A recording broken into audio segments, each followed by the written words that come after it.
birthday to ASAP's one and only creative manager, Tito Camara. Happy birthday. And one of the original of ASAP, happy birthday, Tito Winnie Mariano. Again, 7 days to go. Pasko na. Merry Christmas po sa inyong lahat. At dahil sa lapit na palapit na ang Pasko, pati hindi na rin napatitig ang mga episode na katulad na gagawin namin sa araw na ito. Isang buwan ka naman ito yung gagawin mo ha. Dahil sobrang puting talaga ngayon ang gagawin natin. Dahil ito ang pinaka-abangang That's Christmas!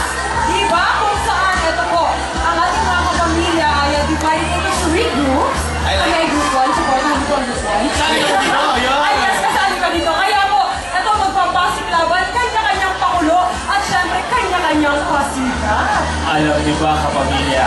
Talagang inaabangan niyo mga kapamilyas all over the world. At syempre, para sa ating mga kapamilyas nandito, dahil taon-taon, talagang lahat gustong magpasikat para sa inyo. Tama dyan, Manzano. Kaya ito na, simulan natin ang napakatiting araw na ito.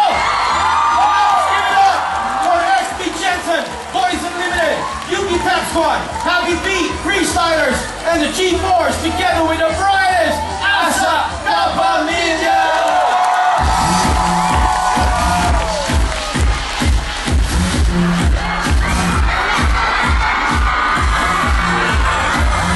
Happy birthday, Richard Boone!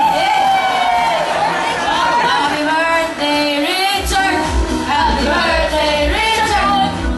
Alam mo, kasunod yan. Tanda mo na, bro? Go naman. Hey, Mr. Boone, I'm sure marami kang gustong pasalamatan. I Bilis. wanna thank ASAP Rock, syempre, yung ASAP family ko. ASAP Fashionistas, I've enjoyed every moment with you. MCA Music, Cornerstone, Star Magic Family, PFC Mix, ABS-CBN, mga Mooners, and I have a new album.